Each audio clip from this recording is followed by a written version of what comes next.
Welcome to the Sanctuary Life Podcast, where we take you through a day in the life of animal rescues and sanctuaries across the country. Whether you are an experienced sanctuary staffer, one of the countless volunteers who work so hard at sanctuaries each day, or someone who just loves animals, we hope this journey can give you a behind-the-scenes peek into just what it takes to live the sanctuary life. Now, here's your host, Brandon Feisner, co-founder of Louisville, Kentucky's Butterfly Valley Rescue and Sanctuary.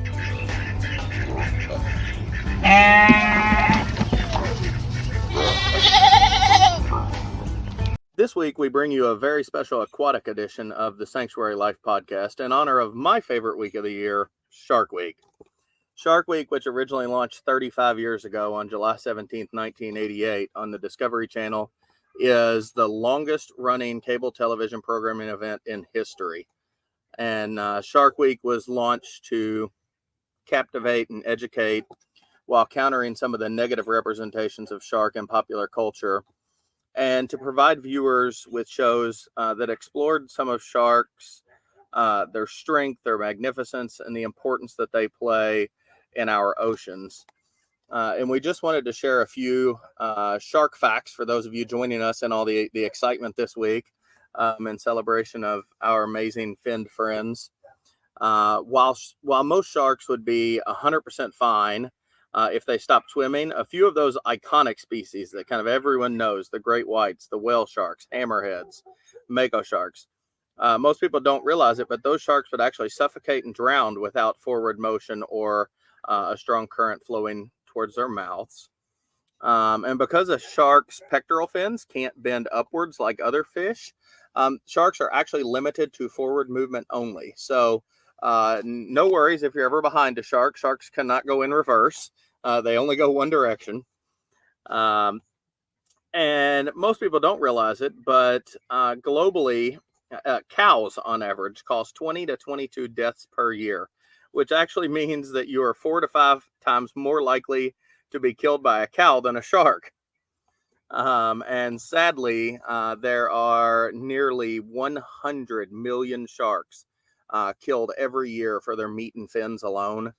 And nearly 50 million additional sharks are killed each year senselessly as part of the commercial fishing industry when they're caught or killed during other commercial fishing that's occurring for other species. So in brighter news, this week we venture from the world of farmed animal sanctuaries that we kind of have been in the last few episodes, and we go underwater to celebrate some of our finned friends. And we are joined by Gwendolyn Church, founder of Friends of Philip Fish Sanctuary, a 501c3 nonprofit fish and aquatic animal sanctuary in Reno, Nevada. So, Gwendolyn, thank you so much for joining us today, and welcome to the podcast. Hi, Brandon. Thank you so much for having me. So, can you tell us a little more about how Friends of Philip Fish Sanctuary got started, and that story of that one little super skinny, pale little fish at the back of that pet store shelf that kind of inspired you to do so much to help aquatic species? Of course. Yeah. So as you mentioned, it started with the one fish, who of course was Philip. That's where the name comes from. And, really where I was at the time was about 4 years ago. And I had been vegan for a while. I'd been volunteering at a farmed animal sanctuary for a while. And I knew that I wanted to be more directly involved in animal rescue. But at the time, I didn't really feel like I had the resources in the space to rescue the more traditionally thought of farm species, chickens, pigs, cows, etc. And so I came across a story on this website called Reddit, where someone had, shared that they saw a really sick betta fish on the shelf of a large chain pet store, and they were able to rescue that fish for free. And so, I might not have had the space for some of the larger terrestrial animals, but I certainly had the space for an aquarium and a single fish. And so I thought that it would be excellent to kind of learn all about fish care and betta care and aquariums, and set up an aquarium and have it ready so that if I came across a fish in a store who needed help, I could help them. at the time I was incredibly naive about the true nature of the pet industry and how exploitative and cruel it is to all animals involved in it, and to fishes in particular. I thought it would take me a while to find a sick fish who needed help. And now I know that it can sometimes be easier to find a fish who needs help than it is to find one who doesn't, in the pet industry, because of how exploited and mistreated they are. So, I came across Philip, and at the time I didn't actually have an aquarium set up, but I did have a very thorough understanding of aquariums and fish care and the nitrogen cycle and all the things that you need to know to have a healthy aquarium. And so I would never in a million years suggest that people take in an animal if they don't have the setting kind of, ready for them. But I also knew at that moment that it was either coming home with me or dying in a pet store for Philip. And so I asked the manager if I could take him home. They said yes. I ran to a different store and bought all the equipment that I needed, and then got him home and kind of started getting things moving. From there, I got to see Philip recover fantastically, and become a healthy, thriving fish. And that kind of motivated me to just start helping other fish. It felt like one of those things that, because I had the space and the knowledge and the resources to do this, I just kind of needed to. And it was never a question of helping more bettas and more fish in general if I could. So, things just kind of grew organically from the first tank there. And pretty quickly I had multiple aquariums running in what was at the time a 1-bedroom kind of flat. And so, just steadily adding aquariums here and there and bringing in more fish over time. But the idea to turn it into an organization and actually, start to advocate more for fishes started a couple years after that. And then, of course, just recently, we finally became a 501c3. So it's been a little bit of a saga, but it's grown organically and at a pace, I think, that has kept it safe and sustainable and exactly where it needs to be. Yes, and although fish don't necessarily need as much space as when you think of the traditional species that we have kind of talked about so far on the podcast with chickens and cows and things like that, goats, fish do still need a lot more space than what kind of is traditionally recommended in storage. Oh, absolutely. We will definitely touch on some of those topics as we go. So now that we've learned a little more about how Friends of Philip got started, tell us a little more about how things are today and what that very first fish rescue before you even had the tank ready because there was such a need. What is that? How many current species do you have for or care for? How many tanks do you have? What does that look like now? Yeah, so we have an entire room now dedicated to the fish, and we creatively call it the fish room, but it has about 25, 26 aquariums in there at any given time. It can vary a little bit because we may or may not have individuals in quarantine. And so if we have fishes in quarantine, then of course it's an additional tank. But we care for over 25 species of fish and aquatic animals. And we have a couple terrestrial species thrown in there as well. We have 2 geckos. We have 3 permanent resident chickens and 2 additional chickens who live with us currently. So, we have many more species living here than a typical farmed animal sanctuary might. But most of those species live peacefully in community tanks with multiple species. So the smaller species like Corydoras and things like that can live in an aquarium that they share with other species, which is great. But yeah, like you mentioned, they definitely don't take as much space as, say, like a cow or something like that. But they definitely do need more space than people might typically believe. So we have our room dedicated to the small kind of tropical fish species. And then we also have a number of stock tanks dedicated to goldfish and other cold water species, or temperate species. And additionally, this year we're looking at putting in a pond in ground outside for the goldfish. So that'll dramatically expand the amount of space that they have, and will open up additional capacity for us to take in goldfish, which will be great, because goldfish are, by far one of the species most in need when you're looking at pet fish species. And so, today we have far more tanks than we started with, and we're looking at the ponds and everything like that. So it's grown a lot, but always with the mind of keeping it sustainable and manageable for the amount of resources and time that I really have to dedicate to it. Yes, and I think I love that you talk about keeping the goldfish in ponds and in stock tanks, because that is there's this massive misconception out there in the pet trade amongst anyone that doesn't know and understand fish, that goldfish can live in those little single bowls that you see them sold in at fairs and so many other places that they're exploited in. And that is absolutely not the case. Goldfish and koi and some of those others need vastly more space than so many other species do.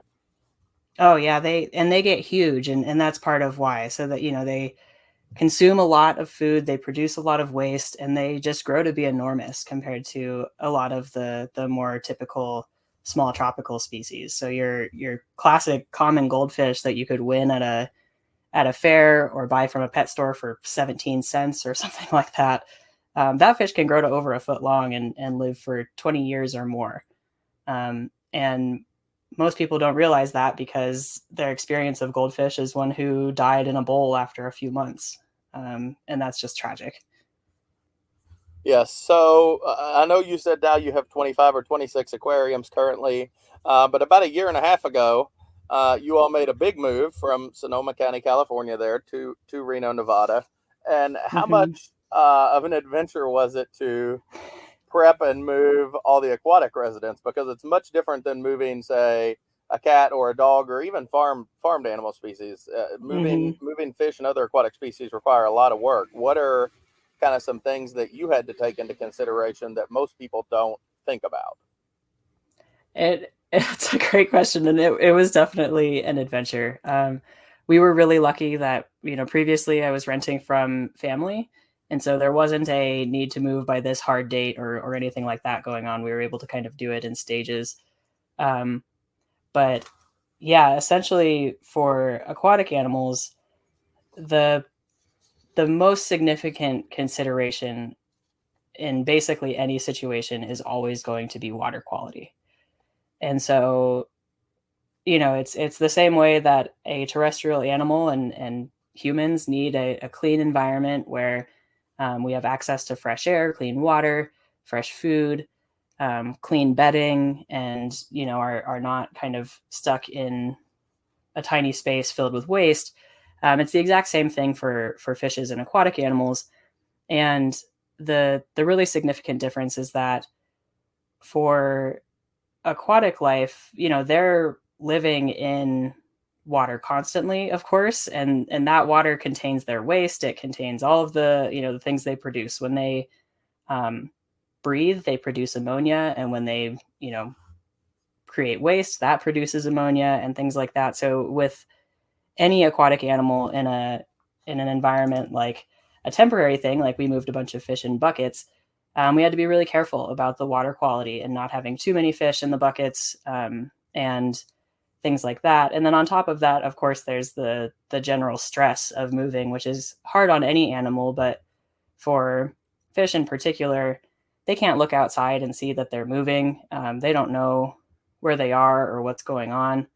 And moving can be very stressful for them, of course, too, because when you're driving in a car, we're all used to the swaying and the motion of the car, but that motion is felt even more strongly by the fishes in the water as the water starts to slosh around. So, we tried to drive very carefully, kind of keep that in mind, and really just moving them as quickly as possible from point A to point B to make sure that we kept the water quality as good as possible, which isn't too hard if you have 1 or 2 fish that you're moving. But we moved at the time. We had probably 15 or 16 aquariums, along with 2 stock tanks with goldfish. And so moving all of them was definitely an undertaking. We did it in a few trips. We moved in November, right before, right at the start of winter. And so we actually were able to leave the goldfish in Sonoma County until spring, which was great because they would not have been prepared for the much colder winter here in Reno compared to Sonoma County. So, there were a lot of things that went into it, and we did multiple trips specifically for the animals. We moved all of our stuff and then came back and moved all the animals separately so that we could really focus on getting them here safely and knowing that we were keeping it as stress-free as possible. And, a lot of the time in kind of the fish keeping hobby, if you will, people will talk about the inevitable losses, and loss during transport is one of those things where people just kind of accept that fish will die. And that's completely unacceptable to me and should be unacceptable to everyone. And we didn't lose any fish during our move. And we've never lost fish from transport, except for in one situation where they were incredibly sick to begin with. And so, it's very doable to move fish safely so long as you're giving them the proper consideration and care. Yes, and I think one thing that, again, if you're not familiar with fish and aquariums and the nitrogen cycles and everything that go into it, the whole other aspect of that is then taking tanks from one location, setting them up at another location, and making sure that you don't completely kill any cycle and things that you had going, and trying to maintain that so that those fish have a healthy environment moving forward. Absolutely. Yeah. The cycle mostly lives in the filter. And so, of course, you said the nitrogen cycle, which is what processes ammonia and nitrite from fish waste into nitrate, which is safer for fish as an aquatic life. And yeah, if you let those filters dry out, or if they aren't running for too long, then that cycle will die. And now you have to do what's called a fish-in cycle, which is an incredibly labor intensive and potentially dangerous process for the fish in the aquarium. So anything that you can do to avoid that is definitely ideal. And yeah, we were able to, basically it was the filters and the fish were the last thing that we put in the car to leave, and the first thing that we pulled out of the car when we got here. And we got the filters running, even just in the buckets, as quickly as we could to maintain that nitrogen cycle and keep the fish safe. Yes. So obviously anyone who spends any time getting to know your organization, you through social media, will see how big of a role betta fish play in your sanctuary life, and going all the way back to Philip. And what can you tell our listeners about bettas to help them better understand them? Yeah, I think that's a great question. And bettas are incredible animals. I kind of think of betta fish as the pugs of the fish world. We all know the health issues that selectively bred animals like dogs, especially, pugs, bulldogs, all those short-nosed breeds and things, the health issues that they encounter as a result of that selective breeding. Bettas are just like them, essentially. They encounter endless health issues because of the way they've been bred to look. And bettas are bred en masse for specific appearances with no regard to their health or longevity. And so I think, the biggest thing that it's important for people to know about bettas, and really it applies to any fish, but is that they are not suited for life in a bowl or in a tiny tank, the way pet stores and the pet industry will lead you to believe. The absolute smallest tank that we keep a betta in permanently is 5 gallons, and really 10 gallons is even better. And bettas can survive in a bowl. better than some fish species because they have a unique organ called a labyrinth organ that allows them to breathe air from the surface. And that organ was developed over, millennia of evolution to allow bettas to survive through periods of drought. It's not something that, that's not an ideal environment for them to be in, a tiny amount of water where they need to breathe air from the surface. They will always do better in a larger tank with a filter, with a heater, with, plants and tunnels and caves and things that they can hide in and explore and live a more enriched life with. And really that applies to all fish, but I think the misperceptions around bettas in particular are so stark because of the way that they're sold and marketed in the pet trade as being, the ideal fish to put in a little tiny container. Yes, and like you said, I think when you walk into the stores and see them, you immediately see that, because unlike the other fish species that are at least in traditional tanks, often overcrowded, but at least in traditional tanks, and occasionally have some form of plants and things in those tanks, you walk over to where the bettas are kept, and they're in these little tiny individual cups that in a lot of cases the water has not necessarily been changed since they were received at the store, and don't always have oxygen provided to them, and don't always, like, it is so tragic. And that's what most people that have never had them, that's the biggest understanding, or that's all they know of that species. Exactly. Yeah. And those little cups are so tragic. And the pet stores and the pet trade will tell you that they have to be kept in those because they can't live together, which is true, that you should not house bettas together. But they can often live with other peaceful community species. And the fact that they can't be kept together is not acceptable justification for keeping them in such horrendous conditions. And really those cups and the way that they're sold is a big part of the reason that they're so prevalent at our sanctuary. Oftentimes, you go to a pet store, and I've never been to a pet store without seeing at least one or more dead fish. There's always someone who's died, and it's often a betta. But in those cups, it's easiest for them to, I can go and I can literally take the fish off the shelf. I can go ask the manager if I can have this specific fish. And it's just much easier for the store to say, yeah, you can adopt that fish, as compared to, if there's a fish in the tank who isn't doing well, I have to track someone down. I have to ask them about that specific fish and point them out, and they have to try to catch them. And there's a whole lot more involved.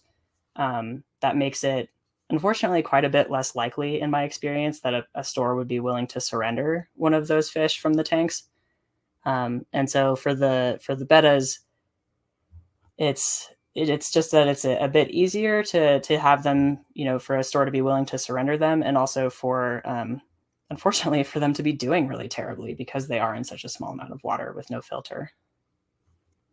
Yes, and I know one common kind of topic that you have talked about throughout all of the different interviews and articles and everything else that I've seen that you've done, that I think is so important for people to understand, is that misconception that fish don't feel pain, and how that is still so tragically prevalent in society.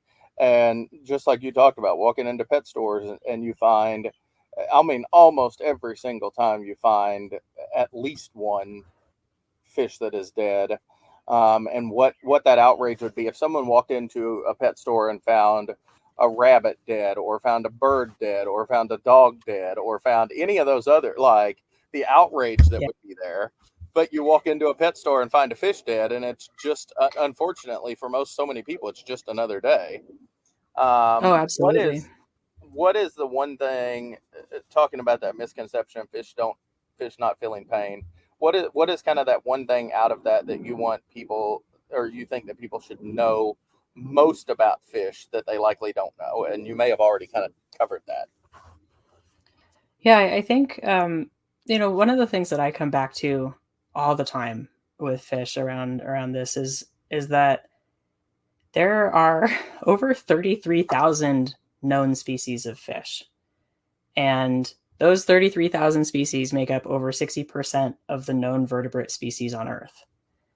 And it is astonishing then to consider the scale of the assumptions that we're making about fish.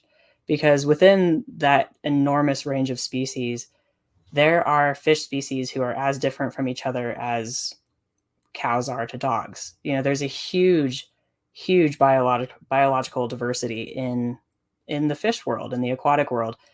And for us to have kind of the arrogance to say that fish don't feel pain or that they don't have experiences is just overwhelming with the scale of that kind of assumption.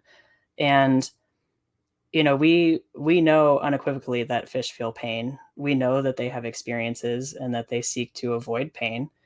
And it goes so much beyond that fish have social structures and family structures and, are incredibly intelligent in ways that we can't comprehend because we aren't fish.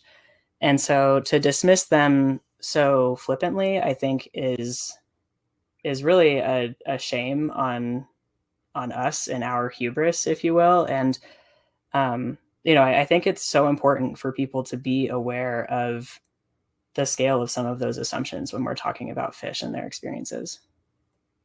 Yes, and underestimating you touched on it, the intelligence of fish. I know if people take the time and really wanted to see the things that fish are capable of, there are countless people out there that have truly taken the time and done training and things with fish, and especially goldfish and bettas, that the things that you can teach those fish to do over time, it seems different than what you would teach it like a dog to do as far as tricks, because they're not out and interacting with you physically, like touching them. Mm-hmm. But they're not that much different than what those fish are capable of. Oh, absolutely. And yeah, I mean, there's things. There's a really cute event that goes on social media called the Betta Olympics that I would encourage people to look into if they're curious about some of the things that fish can be taught.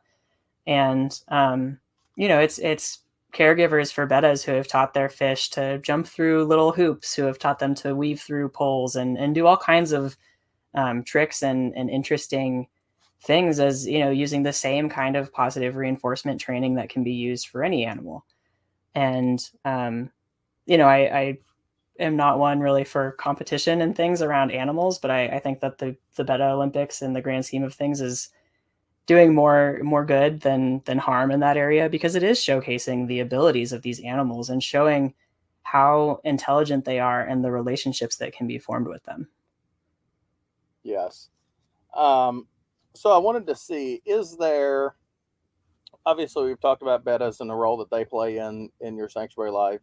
Is there another aquatic fish species or amphibian or invertebrate that we haven't talked about that you would say is one of your favorite species or has played a major role in what you've done? And what is it that makes them one of your favorites? That's a hard question. They're all amazing in their different ways. But I think that goldfish would probably be one of my favorites, because they're just fascinating animals. They're incredibly social, and the social bonds that they build are just amazing to be able to facilitate and witness. We had two fancy goldfish named Lucas and Wednesday. Lucas is still with us, but Wednesday had passed away maybe 8 months or 9 months ago. And Lucas and Wednesday were living inside together, which we typically keep our goldfish in groups larger than 2 because of this specific experience in part. But Wednesday had a lot of kind of developmental, and she was disabled in a lot of ways because of the poor care that she had experienced before us. And so she had a lot of challenges with mobility and things like that meant that she couldn't live in a larger tank with our other fancy goldfish and deal with some of the more extreme temperatures that those tanks experience. And so she lived inside, and goldfish, like I said, are very, very social. So they really shouldn't be kept alone. And so when we brought in Lucas, he lived with Wednesday, because they were both black Moors and fancy goldfish. And, they just got along really well. And so these two were just the best of friends. And when Wednesday passed away, I genuinely thought Lucas was going to die as well. I have never seen grief like that in another animal. Lucas, when Wednesday died, he just completely shut down. He wouldn't eat. He was like laying on his side on the bottom of the tank. He was just so clearly deeply depressed and sad. And I was freaking out because I'd never seen something like that before. And I was worried, was there something wrong with the water quality? Was there something going on, more in the background? But after about a week, he kind of started to come out of it. And when our vet came out and saw him, she confirmed that he was healthy and that she's seen that kind of grief response in goldfish before. And, from that experience, I've very firmly said that, with the potential exception of some disabled kind of, situation similar to Wednesday's, I would never keep a goldfish or keep goldfish in pairs, because that loss and being alone is just too hard on them. And so seeing the lives and the bonds and the families that goldfish create, I think is just really, really incredible. And it kind of just, brings me back to our general misunderstanding of fish and their experiences in their lives. Yes, and I think the closest thing that for our listeners that maybe are traditionally more focused on farm animal species, and the closest thing that I would compare goldfish to would be pigs, and just the incredible like the emotion of them, like you said, that incredible social like hierarchy and the social bonds, and the same exact thing that you talked about with Lucas. And after Wednesday passed, you see the same exact thing in pigs. If pigs are just in pairs and one passes, they literally will. I mean, essentially, you can see another pig die of heartbreak because they just won't function.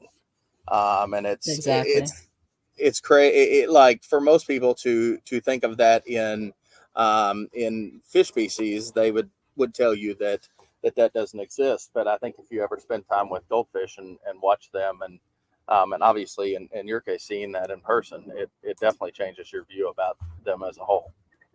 Oh, absolutely. So talking about some of the animals that the misconceptions and the difficulty dealing with like the pet industry. One project that I know that you have been a part of, and you have some incredible videos on your social media showing the issue with it, is being part of the effort to get a company called Froggy's Lair to stop selling these tiny biospheres, as they call them, in an effort to commercialize African dwarf frogs in toy stores, calling them like STEM experiments and everything, like just to get these in toy stores to make money and commercialize that, with not keeping the health and everything else of the pet or even public health in that regard in mind. Can you tell us a little more about that project, and if there's anything that our listeners can do to help with that? Yeah, absolutely. So there's a few groups involved in that project, and it's exactly as you said. The company Froggy's Lair makes these biospheres, and they're tiny. I mean, it's ridiculous how tiny these are. The one that we had, we measured that it holds 5 cups of water, and the company is saying that this is not only acceptable but ideal for 2 frogs to live their entire lives in. And so, for reference, I have 2 other African dwarf frogs who live in 16 gallons, and they have tons of plants. They have a heater, a filter, and a much overall better life than the typical Froggy's Lair frog might experience. But yeah, it's really a pretty terrible product. It's in many ways, I think, worse than a lot of what you see in pet stores, because this is a thing that's sold in toy stores and marketed to children. And I don't know about you, but I don't think I've ever met a child who would walk into a toy store to buy a toy and then learn that they could instead bring home 2 adorable live frogs and not want that much more. And so, these frogs are just set up for lives of suffering and boredom and often starvation. The care recommendations that the company provides are just abysmal. And so, there's a kind of ongoing effort to have those items removed from toy store shelves. There's an Instagram account called I believe it's the Fish Keeping Teacher, and the person behind that, the Fish Keeping Teachers, sorry, and the person behind that is a teacher, and he has an African clawed frog who he shares videos and insight into as a way to show what proper care for an aquatic frog actually looks like. So that's a great account to kind of follow their recommendations on what they're doing for ending this froggy's lair everything. And then the other organization is called Aquatic Ally. They're a nonprofit fish rescue and kind of welfare organization. They do a lot of things for advocating for aquatic life and fishes in general, but then they are also focused on froggy's lair. So both of those accounts are great. The Fish Keeping Teachers has a petition that is being circulated. And so that can be, signed. And, really one of the big things with any of this is just continuing to raise awareness and talk to people about why this is unacceptable and why it's cruel. And, so something that I would definitely encourage people to do is look in your area to see if you have any toy stores that are selling these products and contact those toy stores directly. A huge culprit in this is the toy store chain called Learning Express. And they are a chain where each place is individually owned. And so the corporate response has been, oh, we can't really, control what individual stores are selling. So, if you find out that there's a Learning Express in your area that sells froggy's lair or any live animals, I would strongly encourage people to contact those stores and, raise public awareness around the fact that this is cruel. And it is, like you mentioned, also a health hazard. Amphibians are a known carrier of salmonella, and with proper precautions, it's perfectly easy to keep them safe and keep them healthy, keep you healthy. But the froggy's lair biosphere is not the ideal situation to avoid that, especially when it's marketed at children who want to be able to put their hands in things and interact with everything that's around them. Yes, and we can definitely, I will try to tag both of those accounts in the show notes so that people can check out some of their videos and follow this project and hopefully help make an impact and make a difference and save the lives of some of these African dwarf frogs that are unfortunately winding up in just for very short, horrific lives. And so obviously running an aquatic sanctuary is very different than most other types of sanctuaries. You hear of the farmed animal, and you hear of dog, and you hear of cat and chicken and other birds. What would you say would be the most difficult part of running an aquatic sanctuary? I think that in general, the thing that people are going to find to be the biggest challenge, if like, say, someone's interested in starting an aquatic animal sanctuary, the biggest challenge by far will be finding vet care. aquatic vets exist and they're necessary, but they are not common. So it can be very challenging to find them. Outside of that, I think that some of the challenges are really, the startup and the learning curve of understanding aquariums and aquatic health and aquatic animals in general and their needs. We talked about how I have over 25 species living at Friends of Philip in sanctuary. And that's a huge number of species compared to many sanctuaries.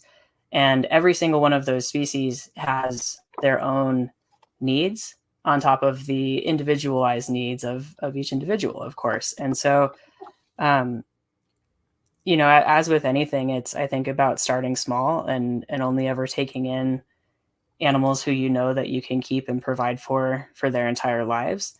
But that can be really challenging with fishes and aquatic life because, on one side you have guppies and minnows and some of these live bearing species who maybe live 1.5 to 2 or 3 years.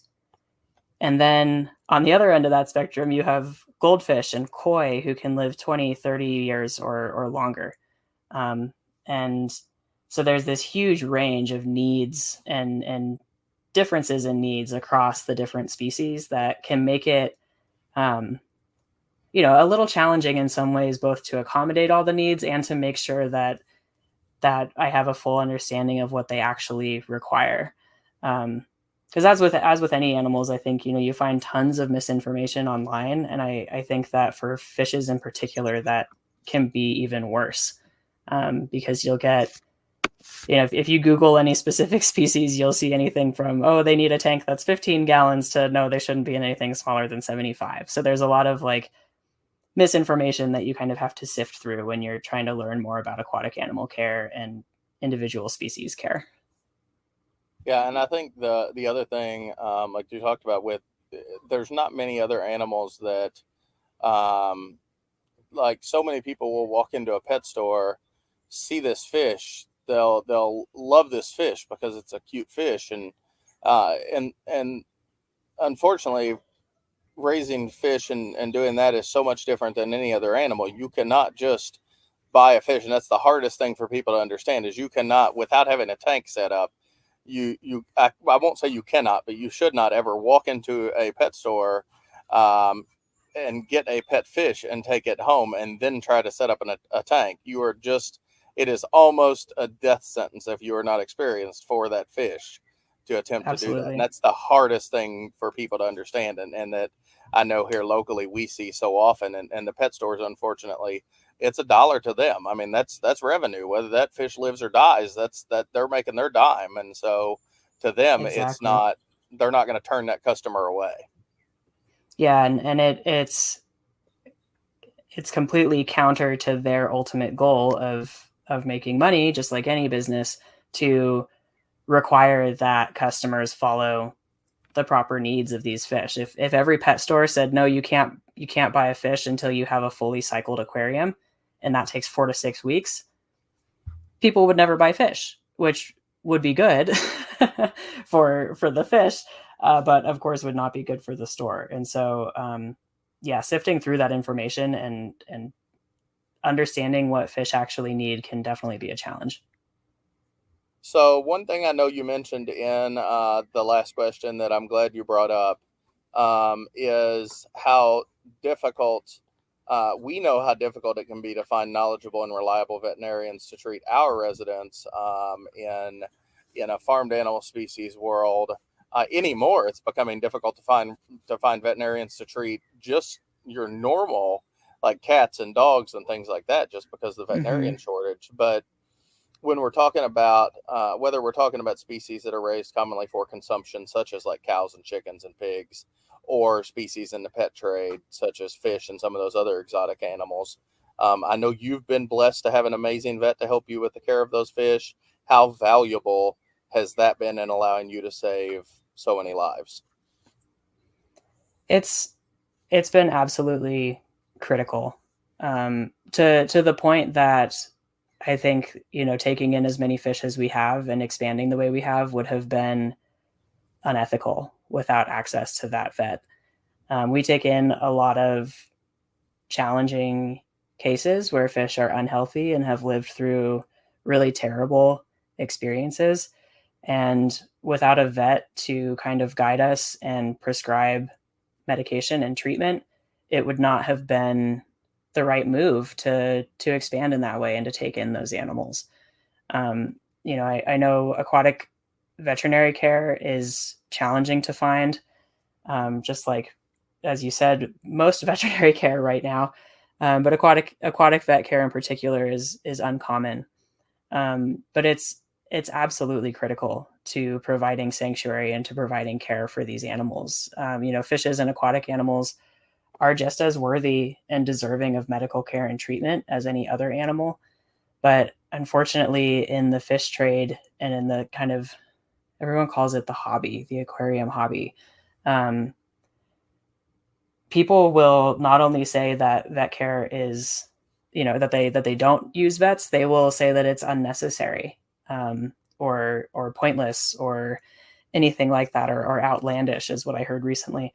And that's just not the case. But you get a lot of kind of home treatments and people who claim to be experts on fish health and care. And fishes are one of the only animals that we really do that with. You see it a lot in farming and things, unfortunately, as well. But as far as kind of pet species go, there are exotic vets in places that will see reptiles and hamsters and rodents and rabbits and all of those kind of categories. But finding a fish vet is very hard.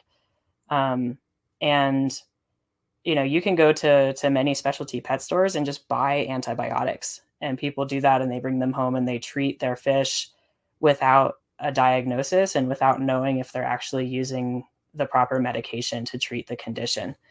And you don't really see that with other terrestrial species.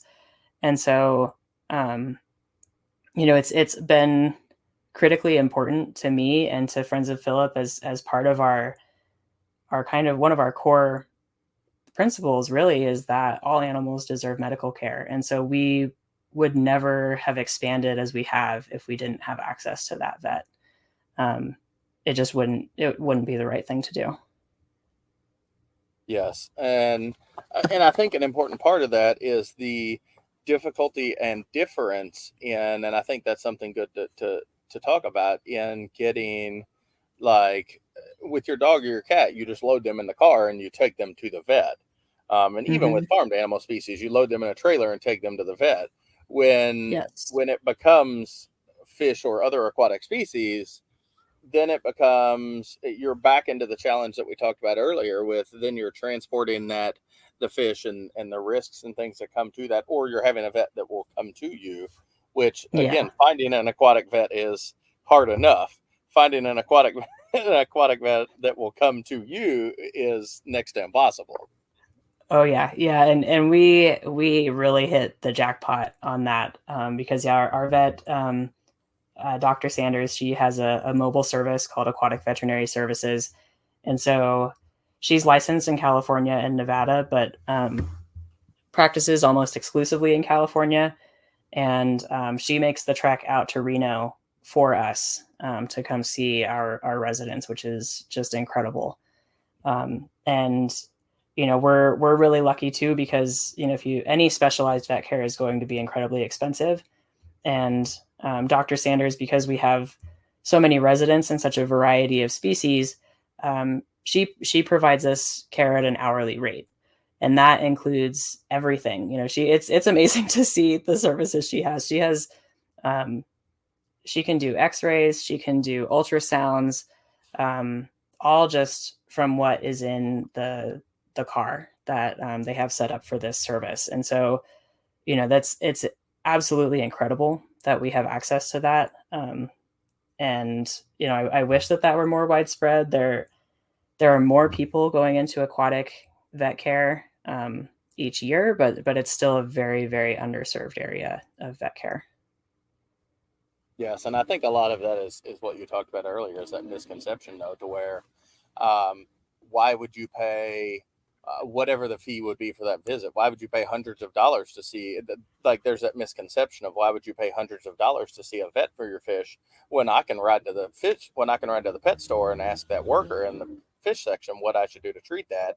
And really that could be a 19-year-old that has never kept fish in their whole life. And they're just going to walk you to some medicine on an aisle and say, here's what to use.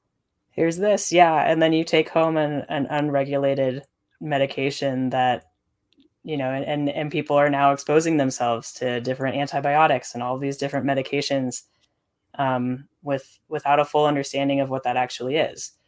I think that all medication really should be prescribed by a professional and someone who can tell you, yes, this is the correct medication to use.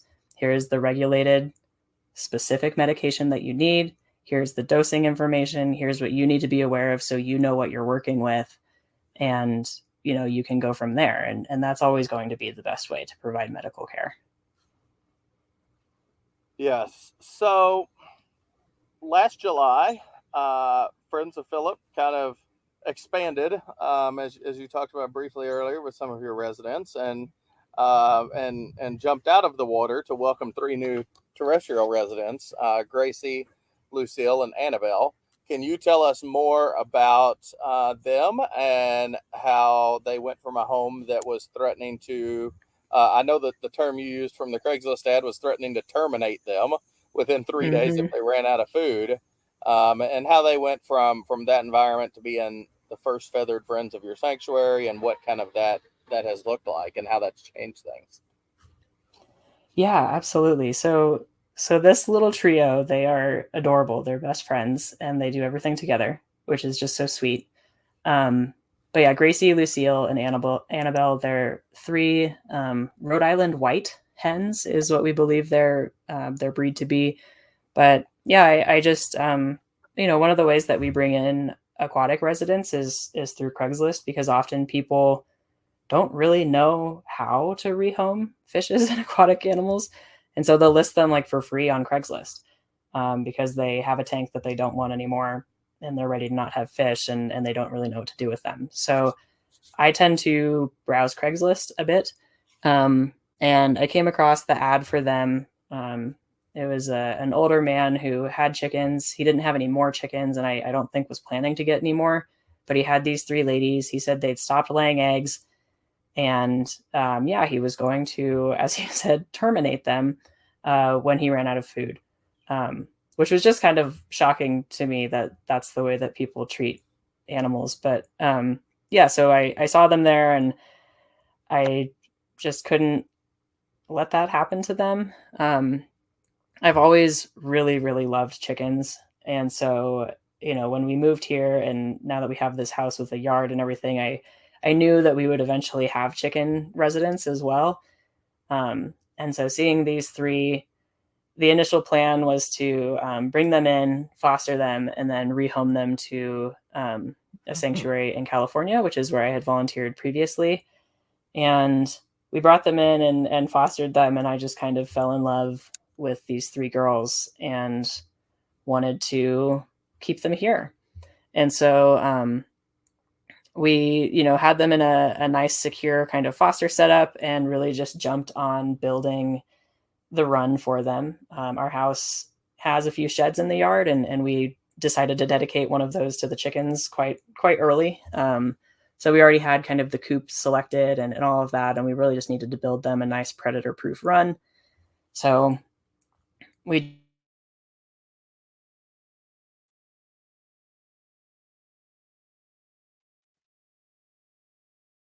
that's continued to be surprising to me is that in Reno, we have much harsher winters here than in Sonoma County, where I grew up. And the weather routinely doesn't go above the teens during the day in winter. And I've never met anyone here who keeps chickens who has a heated coop or anything to truly protect them from the elements. And that was pretty shocking to me. So, one of the things we did after the chickens had been here for a few months was to run electricity out to that shed so that we can run a heater for them in winter and keep them warm. Because of course they should be warm. So having the three girls has been just wonderful. Like I said, I deeply love chickens. I think they're incredible animals and just so horribly mistreated. So to be able to provide sanctuary for these three has been incredible, and to see them really, continue to live their lives and love life, and they do, and it's wonderful to facilitate that. But Gracie, Lucille, and Annabelle aren't your only feathered residents right now. I know you brought up earlier that you all just welcomed in, for the time being at least, two new rescued chickens, Sammy the rooster and Becca the hen. What can you tell us about them? Yeah, they're new. It was kind of a similar situation. We're listed on Craigslist, and this was a bit of a different situation. The person had many other chickens, and unfortunately, I think is continuing to exploit them. But Sammy was listed as a 4-month-old rooster who was ready to be killed to eat, and Becca is a 2-year-old hen who was also listed to be killed to eat because she has stopped laying eggs. And so, roosters are incredibly, incredibly hard to find placement for, as I'm sure you and everyone listening knows, because there's so much stigma against roosters and their crowing. So we were super lucky to find a sanctuary in Oregon that will be taking in Sammy. So I'm just working on transport for him. And then we're likely going to keep Becca here as a permanent resident, and be able to integrate her into the group with Gracie, Lucille, and Annabelle. I think that she'll do well. They've all lived in groups and everything before. And so, of course, if we were to encounter issues or anything where Becca was not going to be a good fit, we will look at placing her with a different sanctuary. But either way, they're both safe, which is fabulous. And we're looking at getting Becca into the vet as soon as possible because, of course, it's not normal for a 2-year-old hen to have completely stopped laying eggs. And so we're concerned about reproductive disease or something else going on with Becca, unfortunately. Yes, and it's amazing with chickens how quickly people are to discard them, and it's really sad, especially roosters being where you see that most commonly, and that people go to their feed store, go to their Tractor Supply or wherever that may be, and buy their chicks when they're really cute. Yep. And they're a few days old, and they get home and suddenly 4 out of those 6 chicks that they just bought are roosters, and they don't know what to do with 4 roosters.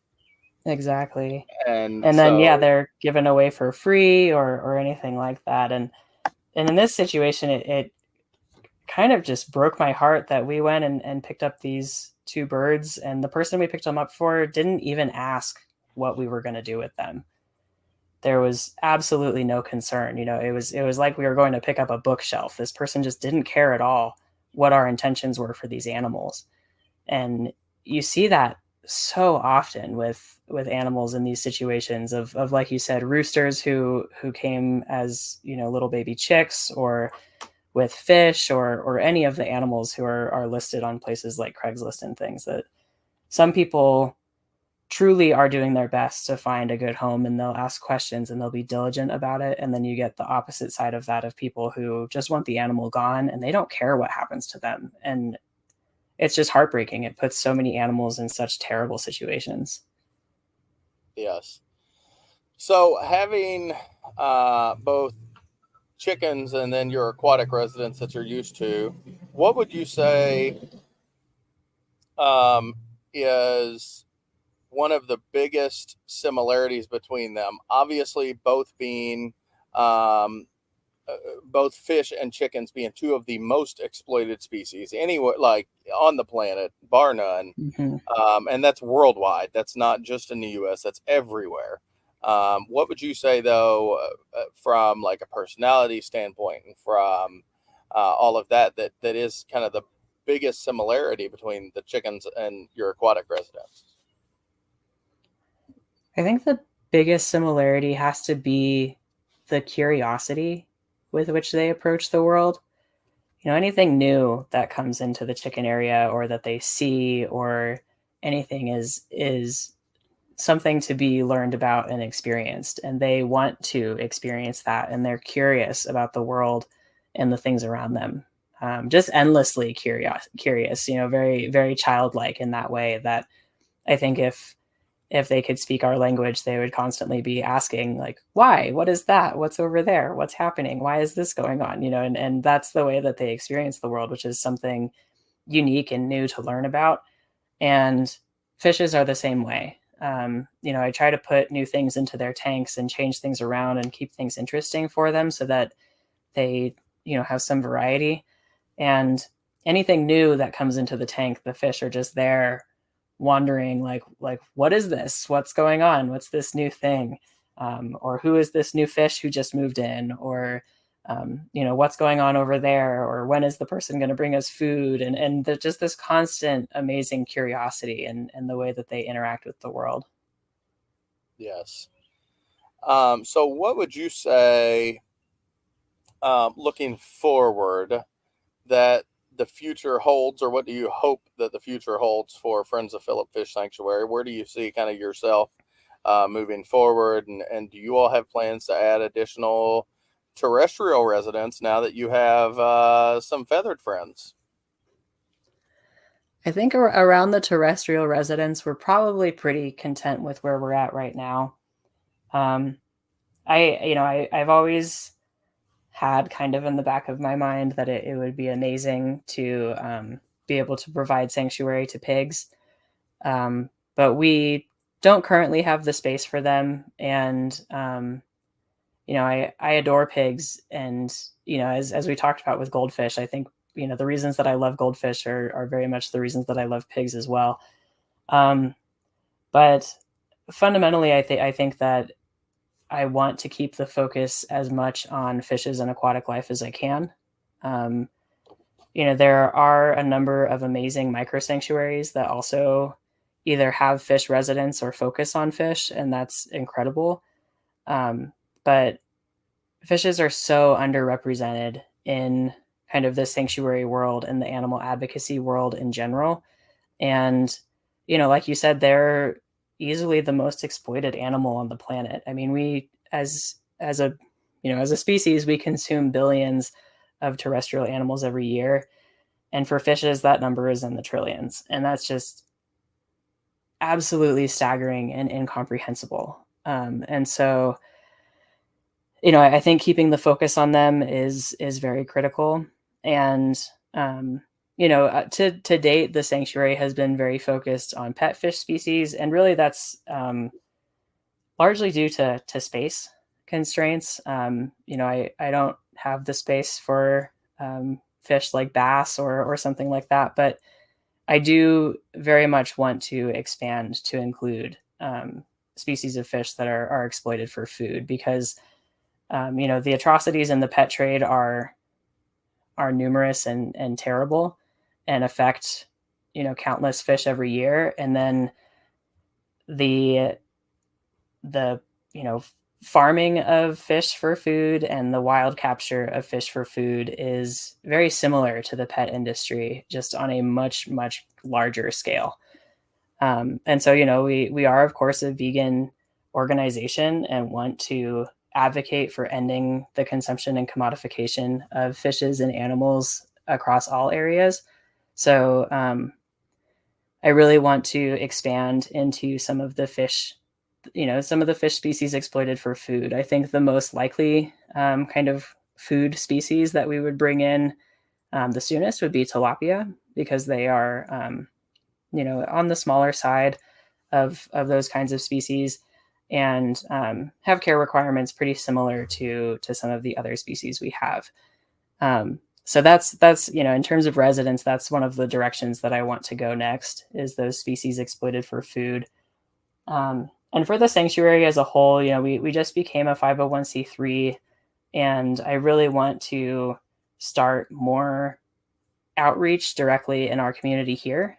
I know a fish tank, or unfortunately a fish bowl, is like a very common kind of classroom pet and things like that. So I would love to create some programs to provide outreach to classrooms and teachers. And, if they have a fish who currently lives in their classroom, to help them provide a better environment for that fish. Or, just ways to kind of connect with the community and, the young people in our community in particular, to help advocate for fish and change people's perspectives of them.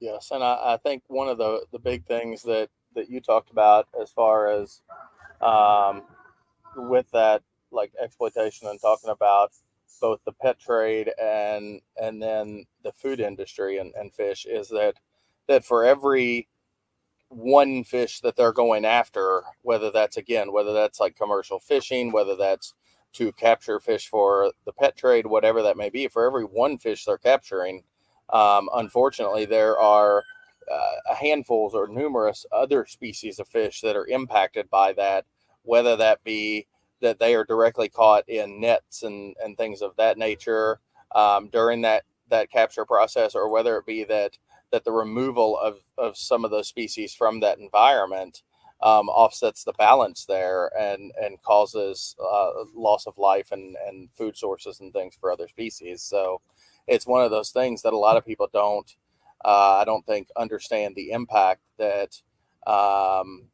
whether, again, it's a food choice you're making as far as what you're putting on your plate or not, or whether it's a choice of going to that pet store and choosing that fish to put in a tank, what the impact of that is on other species as well.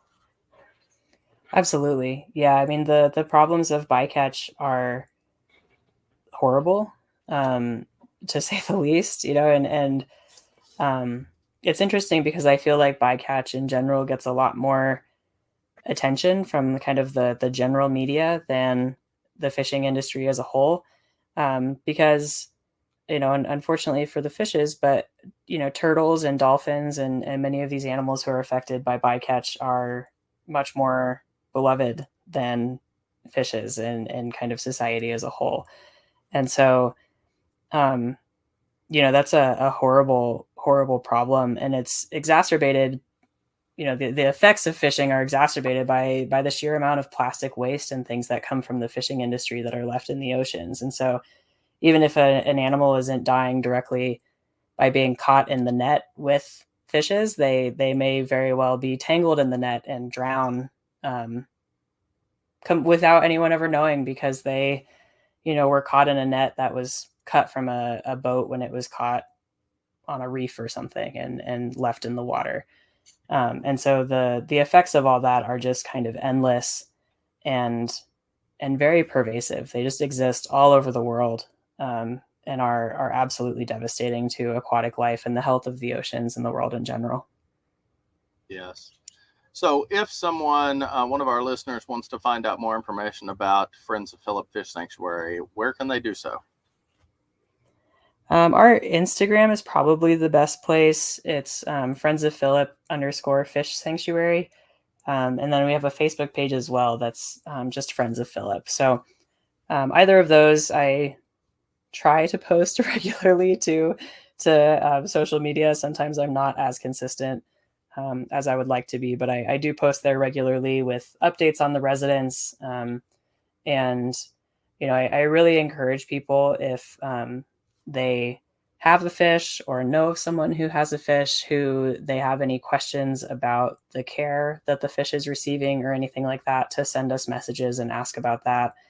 I try to respond to those as quickly as I can, because there's just so much misinformation online around the proper care for these animals. And so, anything we can do to provide more clarity and information around that is going to be helpful. Yes, and we will make sure to link both your Facebook and Instagram in the show notes so that people can easily access those.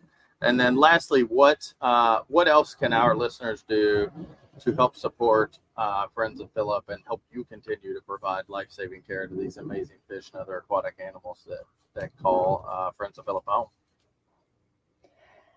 So through our social media, we have a few places to donate to help support their care. We have a PayPal and a Patreon, and PayPal is, I believe it's Friends of Philip. I would have to check and confirm. Let me find on my link here. There's a link in the Instagram bio. Sorry. There's a link in the Instagram bio that has all of the donation spots. I never remember them off the top of my head, unfortunately. But yeah, PayPal or Patreon is the easiest way to donate, to directly help support them. And if people aren't in the position to donate, just helping to share any of the social media posts or any of the information in general, just talking to the people in your lives about aquatic animals and their experiences can help, to just slowly kind of change our perspective of these amazing animals. Yes. And Gwendolyn, I want to thank you so much for joining us. I want to thank you so much for everything that you were doing there at Friends of Philip Fish Sanctuary.